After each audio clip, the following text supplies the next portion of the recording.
I came across something the other day that I think all Christians around the world should be aware of because what happens to Israel will affect the entire world. We know from scripture that God has created Israel and that the Jewish people are his people. The Bible is clear about that. Seeing what is happening with Israel is also a great sign for us as believers to know the time and season that we are living in. So, I want to share some articles with you today to keep you informed on what is currently being discussed behind the scenes that is very important for all of us today. Now, some of these things that I am going to talk to you about have already happened at the recent UN General Assembly, and I think they are something that all of us should be aware of. Many things were discussed, and many of them did not have the coverage from the media that I think that they should have had. Today, we are going to look at these things starting with a 7-year agreement that was signed. So let's look at this article from Substack.com. So this is from Michael Snyder's Substack. While barely anyone was watching, leaders at the UN made a 7-year agreement to implement a single global agenda, and this article was written September 21st, 2023. Have you heard about the agreement that global leaders adopted at the United Nations during the 2023 SDG summit that was held earlier this week? On Monday and Tuesday, officials from all over the world gathered in New York City to commit their nations to fully implement the 2030 Agenda and the Sustainable Development Goals over the next 7 years. And so I know a lot of people are talking about the 7-year agreement that is going to happen because most of us that know anything about the Bible know that, the tribulation is going to be 7 years. There's going to be a treaty and it's going to be broken. I do not believe that that is this treaty. I find it very interesting, though, that the powers that be that are running nations right now are working in 7-year increments. It seems like on a lot of their stuff that they are doing. And I think that the devil is doing that to trip us up. But I think that we do need to be very focused about these 17 sustainable development goals that they talk about, because these things are going to drastically change our world that we know today. And, with AI and all of these things that are coming out, and with CBDCs and the government being pretty open about they are tracking people, they are willing to shut down people's bank accounts. They are willing, to deplatform people so that, they have no income coming in. All of these things that we see going on today, thought crimes, attack on Christianity, I believe we need to be very focused on what a lot of these people are doing. Not that it's going to change anything, but it lets us know that the season that we are in and how close we are getting to more Bible prophecy being fulfilled. So they go on to say that these 17 sustainable development goals are essentially a blueprint for how the globalists want the world to be run. Just about every area of human activity is covered from the 17 sustainable development goals. And they go on to say how they're going to take extreme measures over the next 7 years in order to achieve all of them by their deadline of 2030. And I do think that it is interesting that they go on to say that the leaders from all over the planet got together and pledged to do whatever is necessary to meet these goals on time. They are calling it a new phase of accelerated progress. And you can find a lot of this information. It is coming directly from the official UN webpage about the summit. And so we're not going to read all of this article, but I just wanted to bring to your attention that the devil has a plan. And for some reason, he is feeling the need to start accelerating his progress of his plan. And I think that's something that we should all be keeping our eyes on. Now, we all know that Russia and China did not show up for this meeting of countries, which is no surprise considering the rumors of wars on the horizon. And while this is the main thing that the mainstream media wants to talk about, I think as believers, we should keep our eyes on what Israel is doing. This next article that I want to share with you is from the mostimportantnews.com. And so this article is from the Most Important News. And the headline is Details of Saudi Arabia's Shocking Plan to Divide the Holy Land. And this came out September 10th, 2023. And it's showing here a map of Israel. And it states one of the most important international agreements in modern history is being secretly negotiated behind the scenes. And once it is publicly announced, it could fundamentally change the geography of the Middle East. I wrote about this last week, but I have learned more since that time. As part of a blockbuster deal to normalize relations between Saudi Arabia and Israel, the Saudis want to achieve some sort of diplomatic breakthrough for the Palestinians. That won't be an independent Palestinian state because Benjamin Netanyahu would never accept such an outcome.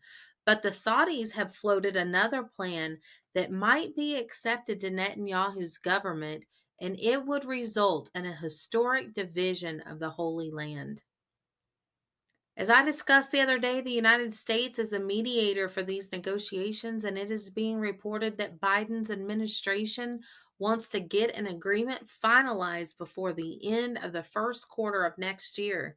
Joe Biden is quite concerned about his legacy, and he knows that there is no guarantee that he will win the 2024. And he's talking about the election there. He goes on to say the Saudis are also quite motivated to get a deal done because they realize that a deal may not be possible once a Republican enters the White House. So the clock is ticking, and even though the major elements of a potential normalization agreement have been hashed out, we are being told there is still much more work to be done. The White House National Security Advisor Jake Sullivan said Thursday that the U.S., Israel, and Saudi Arabia have a general idea of a major elements of a potential normalization agreement between Jerusalem and Riyadh, but there is still much more work to be done before a deal can be signed. Many of the elements of a pathway to normalization are now on the table. We don't have a framework. We don't have terms ready to be signed. There is still work to do, Sullivan told reporters aboard Air Force One as the U.S. President Joe Biden made his way to India in order to attend the Group of 20 summit in New Delhi this weekend. So that makes it sound like negotiations are fairly advanced at this state. According to Axios, the Biden administration has made it abundantly clear to the Israelis that there will be no agreement at all unless they are willing to make significant concessions to the Palestinians. The Biden administration told the Israeli government last week that it would have to make significant concessions to the Palestinians as part of any possible mega deal with Saudi Arabia. That includes normalization between the kingdom and Israel for U.S. officials, and a source briefed on the issue told Axios. So then they ask a good question. What would significant concessions look like? We know that there would be no independent Palestinian state while Netanyahu is in charge.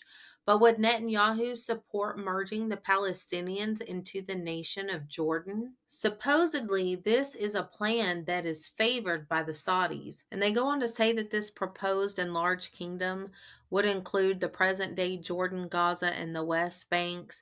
And what it's saying is they're not going to break them up into islands, but the Israelis are going to want to retain the Jordan Valley. And so, because of this, they want the Jordan Valley to be controlled by a Jordanian government. And that way that they can have a peace partner, so to speak, because the Jordanian government has always maintained peace with Israel. And so this is a very sneaky kind of idea, I think, that the Saudis are proposing. So going down here a little further, they go on to say that all the stuff that they're saying doesn't mean that this is what's going to happen. And they're just still in negotiations, waiting to see what the final outcome is going to be. But they are wanting to convince the Palestinians and Israel to, come together in this agreement. And this is a pretty long article, so we're not going to read the whole thing. I will put the link for this article down in the description of this video if you want to go back and read it later. But I just wanted to point out some things here at the bottom.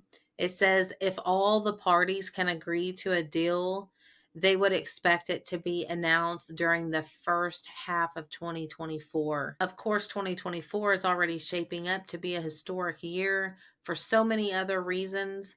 The Saudi plan to divide the Holy Land may be part of a final deal, or it may end up on the cutting room floor. So they are not sure what is going to come of this normalization agreement between Saudi Arabia and Israel. We can clearly see that America is the mediator here, which puts us in the mix of what is going to happen with Israel.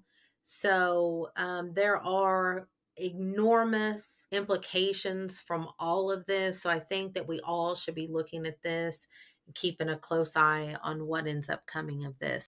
And some of us know recently the SDG summit heads of state and government gathered at UN headquarters in New York on September 18th and 19th of 2023 to review the implementation of the 2030 Agenda and its 17 Sustainable Development Goals, SDGs, and provide high-level political guidance on transformative and accelerated actions leading up to the target year of 2023 for achieving the goals. Now let's take a look at this speech that Netanyahu made at the UN General Assembly, where he stated that Israel is at the cusp of historic agreement with Saudi Arabia. This is an article from AP News. This is apnews.com. Netanyahu tells UN that Israel is at the cusp of a historic agreement with Saudi Arabia. They have a picture of him here. This article is from September 22nd, 2023. It reads Israeli Prime Minister Benjamin Netanyahu told the UN General Assembly on Friday that Israel is at the cusp of a historic breakthrough leading to a peace agreement with Saudi Arabia without outlining a clear path over the significant obstacles facing such an accord. He struck an optimistic tone throughout his rough 25-minute address and once again used a visual aid. He displayed contrasting maps showing Israel's isolation at the time of its creation in 1948 and the 6 countries that have normalized relations with it, including 4 that did so in 2020 in the so-called Abraham Accords. There's no question that the Abraham Accords herald the dawn of a new age of peace, but I believe that we are at the cusp of an even more dramatic breakthrough and historic peace between Israel and Saudi Arabia, Netanyahu said. Peace between Israel and Saudi Arabia would truly create a new Middle East. There are several hurdles in the way of such an agreement, including Saudi's demand for progress and the creation of a Palestinian state, a hard sell for Netanyahu's government, the most religious and nationalist in Israel's history. The Saudis are seeking a defense pact with the United States and want help in building their own civilian nuclear program, which has fueled fears of an arms race with Iran. Netanyahu told Fox News on Friday evening that the window of opportunity for a deal with the Saudis was the next few months. If we don't achieve it in the next few months, we might delay it by quite a few years, Netanyahu said. Saudi Arabia's Crown Prince Mohammed bin Salman said in an interview with Fox News this week that the two sides are getting closer to an agreement without providing much detail about the U.S.-led negotiations. He declined to specify what exactly the Saudis are seeking for the Palestinians. Netanyahu said the Palestinians could greatly benefit from a broader peace, saying they should be part of that process, but they should not have a veto over the process. Peace talks between Israel and the Palestinians broke down more than a decade ago, and violence has soared over the past year and a half, with Israel carrying out frequent military raids in the occupied West Bank and Palestinians attacking Israelis. Netanyahu's government has approved thousands of new settlement homes in the West Bank, which Israel captured in the 1967 war, and which the Palestinians want for the main part of their future state. Palestinian President Mahmoud Abbas, who addressed the General Assembly on Thursday, made no direct reference to efforts to reach a normalization agreement between Israel and Saudi Arabia, but he reiterated the centrality of the Israeli Palestinian conflict, which has only worsened since the Abraham Accords were signed. Those who think that peace can prevail in the Middle East without the Palestinian people enjoying their full and legitimate national rights are mistaken, Abbas said.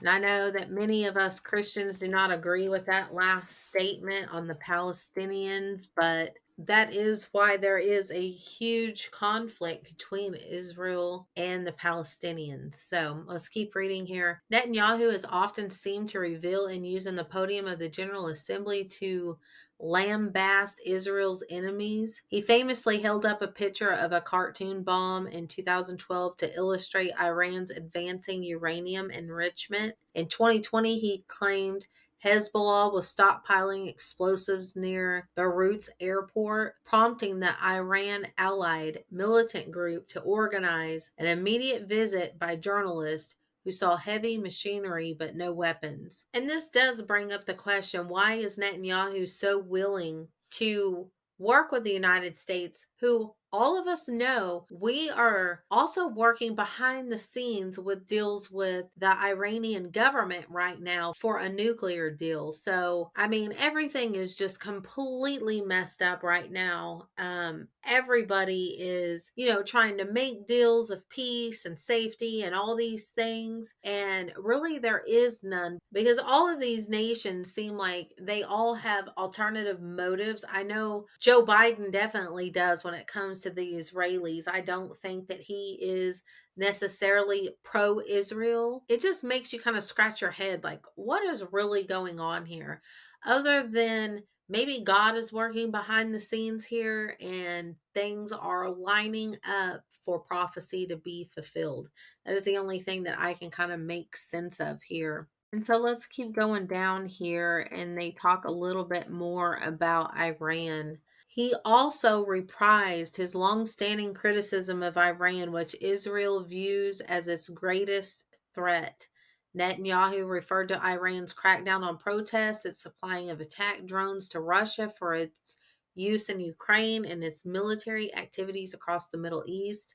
Netanyahu called for step-up sanctions over Iran's nuclear program, which has steadily advanced since the United States withdrew from a landmark agreement with Iran and world powers to which Israel had been staunchly opposed. They go on to talk about how Iran's president is there and how he's trying to make secret meetings like what I had mentioned. And anyway, it's like this whole thing is just one big mess, but it is something that I believe that we should be watching very closely since Israel is involved. I'm going to be doing another video soon over the COP28 meeting that will happen on November 30th through December 12th, 2023.